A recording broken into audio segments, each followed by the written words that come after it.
Thanks for watching. Don't forget to like, comment, share and subscribe to Mufti Tariq Masood. بسم اللہ الرحمن الرحیم. پریشان ہے دنیا، پریشان ہے، کیا کرنا چاہیے ہمیں. چائنا میں کروڑوں لوگ متاثر ہو چکے ہیں اور یہ بھی خبریں آ رہی ہیں کہ جتنا بڑا نقصان چائنا میں لوگوں کا ہو رہا ہے، چائنا اس کو کھل کے بتا نہیں رہا ہے. ظاہر ہے ہر ملک اپنی نیگیٹو چیزوں کو ہائی لائٹ نہیں کرتا، پازیٹیو چیزوں کو ہائی لائٹ کیا جاتا ہے. کئی شہر اس کی لپیٹ میں آ گئے ہیں اس وائرس کی، اور کئی لوگوں کی اموات ہو چکی ہیں، اور اس بات کا خطرہ ہے کہ مزید لاکھوں لوگ موت کا شکار ہو سکتے ہیں. تو چائنا اس موقع پہ کیا کرتا ہے، کیا کرے گا، کتنا ڈر رہا ہے، کتنا نہیں ڈرنا چاہیے وہ تو چائنا جانے اور چائنا والے جانے. لیکن چونکہ چائنا پاکستان کا پڑوسی ملک ہے اور ہم مسلمان ہیں، تو اسلام نے ہمیں اس بارے میں کیا ہدایات دی ہیں کہ جب کسی علاقے میں کوئی بیماری پھیل جائے، وبا پھیل جائے جو لگتی ہو ایک دوسرے سے، یعنی متعدی ہو وہ، تو مسلمان کو ایسے موقع پہ کیا کرنا چاہیے؟ کیا گھبرانا چاہیے، ڈرنا چاہیے؟ بعض لوگ کو بیماری سے نہیں مرتے، ٹینشن سے آدھے ہو جاتے ہیں وہ. تو ہمیں اس معاملے پہ کیا کرنا چاہیے؟ ہماری شریعت نے ہمیں کیا احکام دیے ہیں؟ تو یاد رکھیے اسلام کے اس بارے میں بہت واضح ہدایات موجود ہیں. رسول اللہ صلی اللہ علیہ وسلم کے دور میں طاعون کی بیماری پھیلا کرتی تھی جو اسی طرح متعدی تھی. تو آپ صلی اللہ علیہ وسلم نے اس بارے میں ہمیں ہدایات دی ہیں، اور علماء کہتے ہیں اس سے صرف طاعون مراد نہیں ہے، کوئی بھی ایسی بیماری جو ایک دوسرے سے بہت تیزی سے پھیلتی ہو، لگتی ہو، تو اس بارے میں شریعت کے وہی احکام ہیں جو طاعون کے بارے میں. سب سے پہلی حدیث حضرت عائشہ رضی اللہ تعالی عنہ کی. حضرت عائشہ رضی اللہ تعالی عنہ فرماتی ہیں کہ رسول اللہ صلی اللہ علیہ وسلم نے فرمایا: عذاب یبعثہ اللہ علی من یشاء وَإِنَّ اللَّهَ جَعَلَهُ رَحْمَةً لِّلْمُؤْمِنِينَ لَيْسَ مِنْ أَحَدٍ يَقَعُ الطَّاعُونُ فَيَمْكُثُ فِي بَلَدِهِ صَابِرًا مُحْتَسِبًا يَعْلَمُ أَنَّهُ لَا يُصِيبُهُ إِلَّا مَا كَتَبَ اللَّهُ لَهُ إِلَّا كَانَ لَهُ مِثْلُ أَجْرِ الشَّهِيدِ. صحیح بخاری کی حدیث ہے، رقم 5402. تو اس حدیث میں رسول اللہ صلی اللہ علیہ وسلم نے فرمایا کہ اصل میں یہ ایک عذاب ہے جو اللہ تعالیٰ جس قوم پہ چاہتے ہیں مسلط کر دیتے ہیں. اور یہ جو وبائیں اور عذاب پھوٹتے ہیں ان کی ایک سائنٹیفک وجہ ہوتی ہے، جو وجہ آپ کو سائنسدان بتائیں گے، ڈاکٹر بتائیں گے. جیسے کہ مختلف ریسرچ سامنے آ رہی ہیں. کوئی کہہ رہا ہے وہ چائنیز چمگادڑ کھاتے ہیں اس لیے ہوا، کوئی کہہ رہے چوہے کھاتے ہیں. ہمیں اس سے غرض نہیں ہے کہ چمگادڑ کھانے سے ہوا ہو یا کتے بلی کھانے سے یا چوہے کھانے سے ہوا ہو. تو یہ جو ہے کہ وہ ایک سائنٹیفک وجہ ہے کہ وہ، جیسے میں نے عرض کیا کہ چمگادڑ کھانے سے ہے یا کچھ اور کھانے سے، یہ تو ایک میڈیکلی ایک وجہ ہو سکتی ہے. لیکن رسول اللہ صلی اللہ علیہ وسلم کی ایک حدیث ہمارے پاس موجود ہے جس سے پتہ چلتا ہے کہ کسی بھی آزمائش کی یا کسی بھی بیماری کی میڈیکلی وجہ تو ہوتی ہے، لیکن وہ وجہ بھی اللہ کے حکم سے ہوتی ہے. بھئی اللہ جب چاہیں کسی بیماری کو کا کوئی بھی سبب بنا کے وہ بیماری پھیلا دیں. تو ایسی بیماریاں جن کا پہلے وجود نہیں ملتا، نبی صلی اللہ علیہ وسلم نے فرمایا کہ لم تظہر الفاحشۃ فی قوم قط حتی یعلنوا بها الا فشا فیہم الطاعون والاوجاع التي لم تکن مضت فی اسلافہم الذین مضوا. ابن ماجہ کی روایت، حدیث نمبر 4019. فرمایا جب کسی قوم میں بے حیائی پھیلتی ہے، اور کھلی بے حیائی، کھل کے سب کی ساری دنیا کے سامنے جو قوم بے حیائی کرنا شروع کر دے، تو آپ صلی اللہ علیہ وسلم نے فرمایا کہ پھر اس قوم میں ایسی بیماریاں پھیلتی ہیں، طاعون جیسی، اور اس کے علاوہ ایسی تکلیفیں پھیلتی ہیں جو ان کے پہلے لوگوں نے کبھی دیکھی بھی نہیں ہوتی. تو نئی بیماریاں جو دنیا میں آ رہی ہیں، ایسی خطرناک بیماریاں. ایڈز کا آپ کو پتہ ہے پہلے کوئی تصور نہیں تھا، کوئی نام نہیں جانتا تھا. کیسی خطرناک طریقے سے کتنے لوگوں کو یہ اس بیماری نے اپنی لپیٹ میں لے لیا.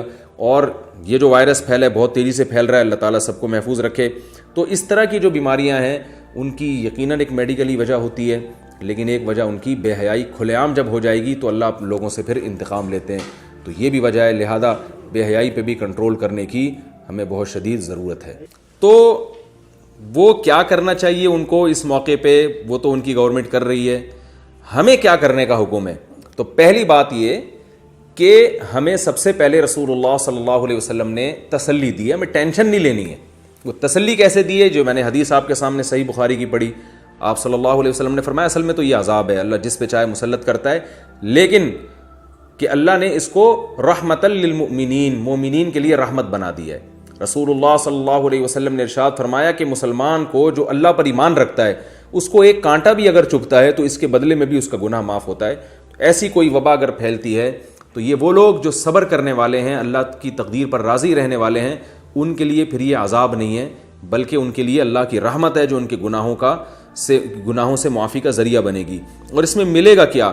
فرمایا لیس من احد یقع الطاعون فیمکث فی بلدہ صابرا محتسبا، جو بھی مسلمان ہو اس کے علاقے میں، اس کے شہر میں اگر ایسی کوئی وبا پھیل جائے اور وہ اس علاقے سے بھاگے نہیں، بلکہ اللہ سے صبر کی امید، یعنی اللہ سے ثواب کی امید کرتے ہوئے صبر کر کے اپنے اسی شہر میں قرار پکڑے، وہ وہاں سے فرار ہونے کی کوشش نہ کرے، تو آپ صلی اللہ علیہ وسلم نے فرمایا، اور اس کی نیت یہ ہو کہ بھئی جو بیماری مقدر میں ہے وہ ہو کے رہے گی، تو آپ صلی اللہ علیہ وسلم نے فرمایا کان لہ مثل اجر شہید، اس کو شہادت کا اجر ملے گا۔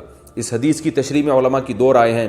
بعض علماء کا کہنا ہے کہ اگر یہ اس وبا میں مر گیا تو شہید ہو جائے گا، یعنی شہادت کا اجر ملے گا، لیکن بعض علماء کہتے ہیں کہ حدیث میں ایسے الفاظ نہیں ہے کہ اس میں مر جائے تو شہید ہے، بلکہ اس میں اگر وہ وبا اس کو نہ لگی اور وہ زندہ رہا تو بھی اس کو شہادت کا اجر ملے گا، اس لیے کہ اس نے اپنے آپ کو تقدیر پر وہ راضی ہو گیا اور اللہ اس کے رسول صلی اللہ علیہ وسلم کے حکم پر وہ راضی ہو گیا۔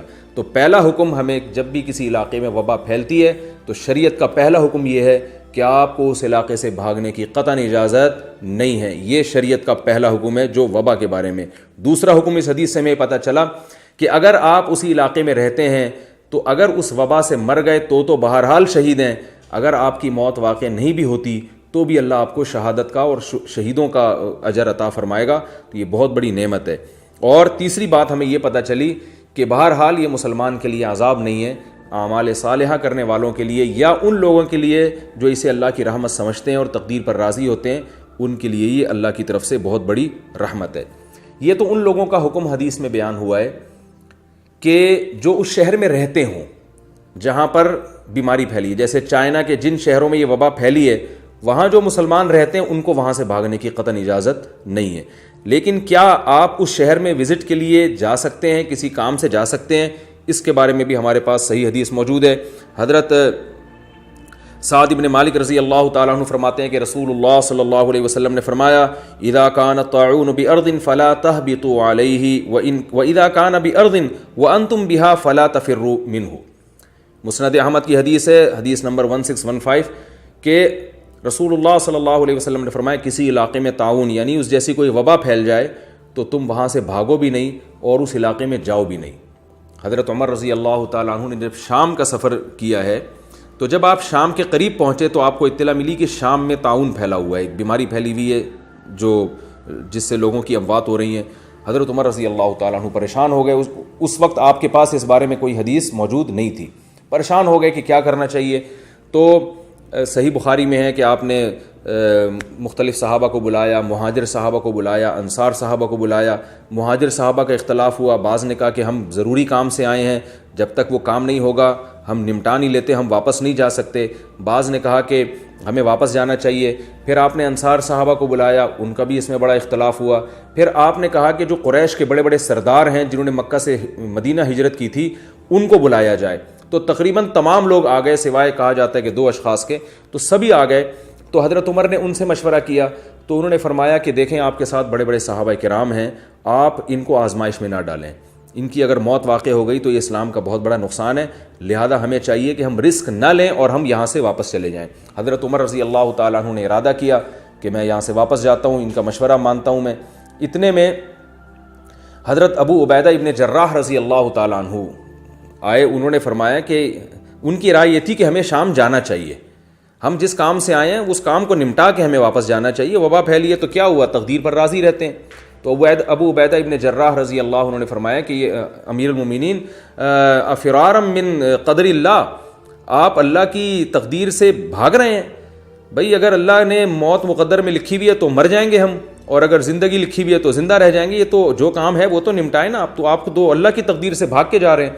حضرت عمر نے ابو عبیدہ ابن جراح سے بڑے تعجب سے فرمایا کہ تم جیسا سمجھدار آدمی ایسی بات کر رہا ہے، یعنی تم غلط بات کہہ رہے ہو، ایسے کیسے ہو سکتا ہے؟ فرمایا کہ نفر من فرار اللہ نفر من قدر اللہ الی قدر اللہ، ہم اللہ کی تقدیر سے بھاگ کر اللہ کی تقدیر ہی کی طرف جا رہے ہیں۔ اگر ہمارا واپس جانا بھی تو تقدیر میں ہی لکھا ہوا ہے، تو اسباب اختیار کرنا اس کا تو شریعت نے ہمیں حکم دیا ہے، تو یہ اپنے آپ کو ہلاکت میں ڈالنا یہ کوئی تقدیر پر راضی ہونے کی علامت نہیں ہے، بلکہ ہم ہلاکت سے بچنے کے تمام اسباب اختیار کریں گے. ان میں ایک یہ بھی ہے کہ بلا وجہ اپنے آپ کو ایسی جگہ پہ لے کے جانا جہاں ہلاکت کا امکان ہو. یہ اللہ کی تقدیر کے منافی نہیں ہے، بلکہ تقدیر میں اسباب بھی لکھے ہوئے ہوتے ہیں. تو لہذا ہم اللہ کی اگر ہم بھاگ رہے ہیں نا تو اللہ کی تقدیر ہی کی طرف بھاگ رہے ہیں. ہماری تقدیر میں واپس لوٹنا لکھا ہے، تبھی تو ہم جا رہے ہیں. تو اتنے میں صحابی آئے اور انہوں نے عرض کیا کہ عبد الرحمن ابن عوف رضی اللہ تعالیٰ عنہ آئے. وہ کسی کام سے گئے ہوئے تھے تو انہوں نے فرمایا کہ میں نے رسول اللہ صلی اللہ علیہ وسلم سے ایک حدیث سنی ہے. فرمایا کہ میرے پاس اس بارے میں علم موجود ہے کہ میں نے نبی صلی اللہ علیہ وسلم سے حدیث سنی ہے، اذا سمعتم به بارض فلا تقدموا علیہ، کہ جب تم کسی زمین میں یہ سن لو کہ ایسی وبا پھیل گئی ہے تو وہاں مت جاؤ. وَإِذَا وَقَعَ بِأَرْضٍ وَأَنْتُمْ بِهَا فَلَا تَخْرُجُوا فِرَارًا مِّنْهُ، اور اگر تمہیں پتہ چل جائے کہ تمہارے ہی علاقے میں وبا پھیل چکی ہے تو پھر وہاں سے فرار بھی اختیار مت کرو. تو اس سے ہمیں پتہ چلتا ہے کہ نہ اس علاقے میں جانا جائز ہے اور نہ وہاں سے فرار ہونا جائز ہے. ایک اشکال ہو سکتا ہے کہ جب اسباب کا اختیار کرنا تقدیر میں داخل ہے اور ہمیں حکم ہے کہ ہم موت سے بچنے کے اسباب اختیار کریں، تو جو لوگ اس علاقے میں پہلے سے رہ رہے ہیں تو ان کو بھاگنے کی اجازت کیوں نہیں ہے؟ یہ ایک اشکال ہو سکتا ہے. اس اشکال کے دو جواب ہیں. ایک جواب تو یہ ہے کہ اسلام میں اسباب میں اعتدال کا حکم ہے. اعتدال کا تقاضا یہ ہے، یعنی غلو کی اجازت نہیں ہے. دیکھیے آپ کی دکان سونے کی ہے، آپ ایک گارڈ رکھ لیں یا 2 گارڈ رکھ لیں یا 3 گارڈ رکھ لیں تو سمجھ میں آتا ہے، لیکن آپ نے اتنے سارے گارڈ وہاں لا کے رکھ لیے کہ اتنے کی دکان نہیں ہے جتنی قیمت آپ کو گارڈ کو حفاظت کے لیے دینی پڑ رہی ہے. تو یہ غلو ہے اسباب میں. تو رسول اللہ صلی اللہ علیہ وسلم نے حکم دیا اجملوا فی الطلب، ہر چیز کو طلب کرنے میں اعتدال سے کام لو. تو اپنے آپ کو آزمائش میں ڈالنا اس کی اجازت نہیں ہے. خام خواہ آپ ایسے علاقے میں جائیں جہاں بیماری پھیلی ہوئی ہے، یہ غلو ہے. لیکن اس علاقے سے بھاگنے کی بھی اجازت آپ کو نہیں ہے، اس لیے کہ جب اس علاقے میں پھیل گئی ہے تو جیسے دوسرے لوگ ہیں، آپ اگر چھوڑ کے بھاگ جائیں گے ان بیچاروں کی تیمارداری کون کرے گا؟ ہر آدمی بھاگ نہیں سکتا. مالدار لوگ بھاگ جائیں گے، غریب رہ جائیں گے، یا جو مریضوں کی تیمارداری کرنے والے لوگ ہیں وہ بھی بھاگ جائیں گے، مریض اکیلے رہ جائیں گے. تو ایسے غم کے موقع پہ اپنے قوم کا ساتھ چھوڑ دینا یہ غیر اخلاقی اور غیر شائستہ حرکت ہے. تو ایک وجہ تو یہ ہو سکتی ہے کہ جس وجہ سے شریعت نے منع کیا. اور دوسری وجہ جو آج جس کو میڈیکل سائنس نے ثابت کیا ہے، وہ 1400 سال پہلے رسول اللہ صلی اللہ علیہ وسلم نے ہمیں حکم دیا کہ ایسے علاقے سے مت جاؤ. تو آج میڈیکلی بھی یہ ثابت ہو چکا ہے کہ بعض دفعہ جب کسی علاقے میں وبا پھیلتی ہے تو ایک آدمی اپنے آپ کو سمجھتا ہے کہ مجھ میں وہ جراثیم نہیں ہیں، حالانکہ اس میں ہوتے ہیں. جب وہ اس علاقے سے بھاگ کے دوسرے علاقے میں جائے گا تو وہاں بھی یہ وبا پھیلا دے گا. تو عین ممکن ہے رسول اللہ صلی اللہ علیہ وسلم نے اس وجہ سے منع کیا ہو. تو ہمیں وجہ نہیں بیان کی گئی، لیکن آپ صلی اللہ علیہ وسلم کا حکم کی جو بھی وجہ ہو، ہمیں وہ ہماری سراخوں پر ہمیں اس کو فالو کرنے کا حکم ہے، تو ہم اس کو فالو کریں گے. تو ہمیں حکم دے دیا گیا صاف لفظوں میں کہ نہ اس علاقے میں آپ کو جانے کی اجازت ہے اور نہ وہاں سے آپ کو بھاگنے کی اجازت ہے. تو اسی پر قیاس کر کے یہ بھی کہا جا سکتا ہے کہ جن بچوں کو ایسی بیماریاں پھیلتی ہیں گھروں کے اندر، چکن پاکس ہے، خسرہ نکلا ہوا ہے، تو آپ ان گھروں میں جانے سے احتیاط کریں، اپنے بچوں کو نہ بھیجیں. لیکن جو مالک جو گھر میں رہنے والے لوگ ہیں ان کے لیے بھی مناسب نہیں ہے کہ اپنے بچوں کو خسرہ اور چکن پاکس نکلا ہے تو آپ ان کو اسی حال میں چھوڑ کے گھر سے بھاگ جائیں، یہ بھی ٹھیک نہیں ہے. تو جو وہاں کے رہنے والے ہیں وہ رہتے رہیں، لیکن باہر والے لوگ وہاں جانے سے احتیاط برتیں. اور رسول اللہ صلی اللہ علیہ وسلم نے طاعون کے بارے میں خاص طور پر فرمایا لا تفنی امتی الا بالطعن والطاعون. حضرت عائشہ رضی اللہ تعالیٰ عنہ فرماتی ہیں کہ نبی صلی اللہ علیہ وسلم نے فرمایا میری امت کا بہت بڑا حصہ نیزے سے اور طاعون یعنی اس طرح کی وبا سے ہلاک ہوگا. نیزے کا مطلب تو واضح ہے، یعنی جنگوں میں، جہاد میں امت بہت کثرت سے شہید ہوگی کیونکہ یہ امت قربانیاں بہت دے گی. اور دوسری وجہ آپ نے فرمائی وباؤں سے. تو آپ صلی اللہ علیہ وسلم نے پھر فرمایا کہ المقیمی بہا کالشہید، جب کوئی ایسی وبا پھیل جائے تو اس میں جو اسی علاقے میں قائم رہے گا صبر کر کے اللہ کی تقدیر پر راضی ہو کے، تو وہ شہید کی طرح ہے. والفار منہا کالفار من الزحف، اور جو اس علاقے سے بھاگ جائے گا تو آپ نے فرمایا وہ ایسے ہے جیسے میدان جنگ میں اپنے ساتھیوں کو چھوڑ کر بھاگنے والا. اور آپ کو بتائیں میدان جنگ میں جب لڑائی ہو رہی ہو تو آپ اپنے ساتھیوں کو یار و مددگار چھوڑ کر اگر بھاگ جاتے ہیں تو قرآن نے اس پہ کتنی شدید وعید بیان کی ہے. وَمَن يُوَلِّهِمْ يَوْمَئِذٍ دُبُرَهُ إِلَّا مُتَحَرِّفًا لِقِتَالٍ أَوْ مُتَحَيِّزًا إِلَىٰ فِئَةٍ فَقَدْ بَاءَ بِغَضَبٍ مِّنَ اللَّهِ، کہ جو میدان جنگ میں اپنے ساتھیوں کو چھوڑ کے بھاگ جائے گا اللہ فرماتے ہیں وہ اللہ کے غضب کو لے کے لوٹے گا. تو میدان جنگ سے بھاگنا گناہ کبیرہ ہے. آپ صلی اللہ علیہ وسلم نے فرمایا جو کسی ایسے علاقے میں جہاں وبا پھیلی ہو وہاں سے بھاگ جائے گا تو اللہ کے دفتر میں ایسے ہی کاؤنٹ ہوگا جیسے میدان جنگ سے میں اپنے ساتھیوں کو اکیلا چھوڑ کے بھاگ رہا ہے. اور آپ صلی اللہ علیہ وسلم نے فرمایا, جابر بن عبداللہ رضی اللہ عنہ کی حدیث ہے, فرمایا الفار من الطاعون کالفار من الزحف والصابر فیہ کالصابر فی الزحف. مسند احمد کی روایت ہے, نبی نے فرمایا کہ جو تعاون سے میری یعنی حدیث میں جو مراد ہے نا, علماء کا اجماع ہے کہ صرف تعاون نہیں, کوئی بھی ایسی وبا جو وبائی صورت میں کوئی بیماری پھیل جائے, تو آپ نے فرمایا کہ جس علاقے میں تعاون یعنی کوئی وبا پھیل جائے وہاں سے بھاگنے والا ایسے ہے جیسے میدان جنگ سے بھاگنے والا, اور اس میں ٹھہرنے والا ایسے ہے جیسے میدان جنگ میں ٹھہر جانے والا. تو میدان جنگ میں ٹھہرنے والا یا تو شہید بنتا ہے یا غازی بنتا ہے, اور میدان جنگ سے بھاگنے والا اللہ کے غضب کو لے کے لوٹتا ہے. جو مسلمان بھی ان کنٹریز میں رہتے ہیں ان کی ذمہ داری ہے کہ وہ صبر کر کے جس شہر میں وبا پھیلی ہے اس شہر میں نہ تو جائیں, اور اگر پہلے سے اس شہر میں رہتے ہیں تو وہاں سے بھاگے بھی نہیں. اور جو ہمارے پاکستانی مسلمان ہیں جو بڑے پریشان ہیں کہ پتہ نہیں یہ چائنا تو ہمارے پڑوس میں تو یہاں بھی آ جائے گی وبا, تو بھائی آپ ٹینشن نہ لیں. پہلے تو ہماری گورنمنٹ کی ذمہ داری ہے کہ چائنیز کے جو ایئرپورٹ پہ جو کثرت سے آ رہے ہیں ان کا ٹیسٹ کریں, اگر اس میں کسی میں کوئی ایسے جرم ہے تو ان کو واپس کریں, ڈیپورٹ کریں, یا جو بھی کرنا ہے ان کے ساتھ کریں, لیکن ایک نگرانی کے تحت کام ہونا چاہیے. اور ہماری ذمہ داری یہ ہے کہ اللہ نہ کرے اگر یہ بیماری ہمارے شہروں میں پھیل جاتی ہے, اللہ سب کو محفوظ رکھے, تو ہم واویلا نہ کریں اور شور شرابہ نہ کریں, اللہ کی تقدیر پہ راضی رہیں, جو مقدر میں ہے وہ ہو کر رہے گا. تو ایسی صورت میں تو یہ اجر ملے گا, اور اگر آپ نے واویلا کیا, شور شرابہ کیا, ادھر ادھر سے بھاگنے کی کوشش کی, ہائے ہوئے کیا, تو پھر نتیجہ یہ نکلے گا کہ صبر کے اجر سے آپ محروم ہو جائیں گے. اور اگر مقدر میں مرنا ہوا تو مریں گے بھی, وہ تو موت بھی ہوگی, بیماری بھی ہوگی, اور اجر کے بغیر ہوگی. تو جو ہونا ہے وہ تو ہو کے رہے گا, تو کیوں نہ جو بھی ہونا ہے اس کو اپنے حق میں ہم فائدے کی چیز بنا لیں. اللہ تعالی ہم سب کو عمل کی توفیق عطا فرمائے. Thanks for watching.